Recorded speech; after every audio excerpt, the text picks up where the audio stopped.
धारण किया। इतना हलाहल विष इतना तेज था, इतना उसमें गर्म था कि उनका पूरा कंठ ही नीला हो गया। इसलिए भगवान का नाम हो गया नीलकंठ। हो नीलकंठ भगवान की।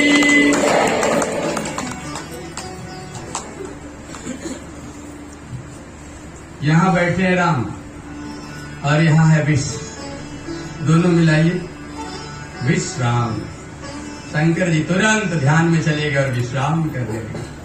समुद्र मंथन के 1 लाख वर्ष के बाद शंकर जी ध्यान तोड़े थे अपना, जब कामदेव आए थे। आप लोग कथा सुनते हैं, काम जब भस्म हो गए थे तब से शंकर जी एकदम विश्राम में चले गए थे।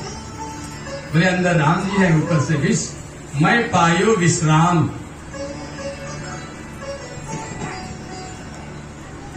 फिर उसमें से मदिरा निकला। दैत्य ने कहा पिछली बार आप लोग पूरा विष ले लिए देवता लोग, अब हमारा नंबर है। सारा मदिरा दैत्य पी गए। उच्चैःश्रवा नाम का घोड़ा निकला। समुद्र मंथन में 14 रत्न निकले। ये सारे रत्न ही है, ये विष भी एक प्रकार का रत्न है, मदिरा भी उसी में से निकला है। ये 14 रत्न जो निकले, जो हम लोग आरती में गाते हैं माता लक्ष्मी के, रत्न चतुर्दश, वही रत्न निकल रहे हैं। उच्चैःश्रवा घोड़ा निकला। महाराज बलि ने कहा कि ये मैं लूंगा। हम लोग मुंह पकड़े हैं ना। अब जब ये समुद्र मंथन करते समय वासुकी का मुख पकड़ते थे तो वासुकी के मुंह से जब सांस निकलता, फूकते तो दैत्य सब काले काले हो गए। इतना विषाक्त निकलता था उससे। नहीं तो दैत्य भी देवता जैसे सुंदर सुंदर ही थे, वो विष के कारण काले काले हो गए, नहीं तो सब गोरे गोरे ही थे। तो बलि ने उच्चैःश्रवा घोड़ा लिया। फिर उसमें से ऐरावत नाम का हाथी निकला। देवराज इंद्र ने लिया। बोले पिछली बार आप 2 बार कंटिन्यू लिए, हमारा नंबर है। तो ऐरावत नाम के हाथी को इंद्र ने लिया। कामधेनु गाय निकली। ऋषि मुनि भी थे उसी में लाइन में। अब गाय कोई नहीं लिया, कामधेनु गाय को ऋषियों ने ले लिया। इस प्रकार बहुत सारे रत्न निकले। माता लक्ष्मी जी निकली। दैत्य बोले मैं लूंगा, देवता बोले हम लेंगे। हो गए आपस में। अब एक ही लक्ष्मी कितने लोगों के पास जाए। तो ये हुआ कि इनके हाथ में माला दे दो, ये जिसके गले में डाल देंगे उन्हीं की। माला लेकर लक्ष्मी जी सबके पास गई। सब बढ़िया सजने संवारने लगे। दैत्य भी, देवता भी, ब्रह्मा भी, विष्णु भी, नारायण। हमारे विष्णु जी एकदम लास्ट में खड़े थे लाइन में। लक्ष्मी जी सबको देखती गई, किसी के गले में वरमाला नहीं डाला, नारायण के गले में वरमाला डाल दिया। लक्ष्मी नारायण भगवान की। लक्ष्मी तो नारायण की ही होती है। इसके बाद इसमें से भगवान स्वयं धन्वंतरी का अवतार लेकर के अमृत कलश लेकर निकलते हैं। बोले धन्वंतरी भगवान की। अमृत कलश लेकर निकले। देवता झपट्टा मारे, दौड़ करके अमृत का कलश छीन लिए।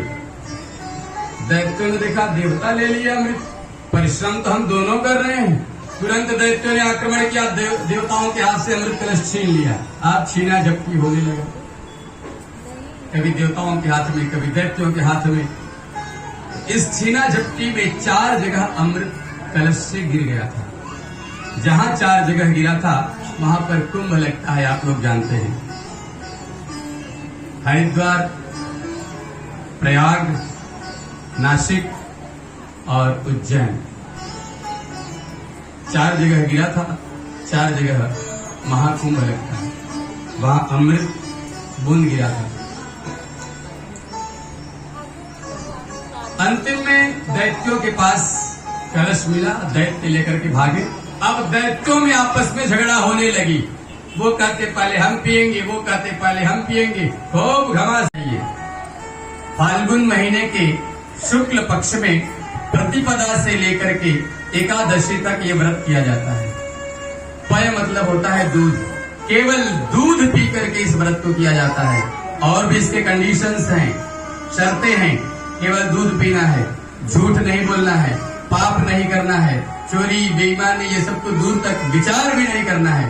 और भूमि पर सोना है, और शालिग्राम या भगवान नारायण की स्वर्ण की प्रतिमा अथवा जो भी पीतल इत्यादि की मूर्ति हो भगवान नारायण की बहुत सुंदर पूजन अर्चन वंदन भजन कीर्तन करे। केवल 11 दिन फाल्गुन महीने के शुक्ल पक्ष की प्रतिपदा से एकादशी तक पयो व्रत करे, फिर द्वादशी पर इसका पारण करे और जो उसके पास सामर्थ्य हो दान दक्षिणा दे। ऐसा करने से भगवान नारायण प्रसन्न होते हैं। स्वयं भगवान नारायण प्रसन्न होकर के पुत्र के रूप में उसके यहाँ जन्म लेते हैं।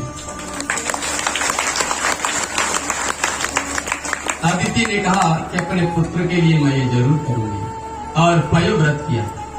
भगवान नारायण प्रसन्न हो गए इस व्रत से और स्वयं भगवान नारायण वामन का रूप लेकर के अदिति के यहाँ जन्म लेते हैं। बोले वामन भगवान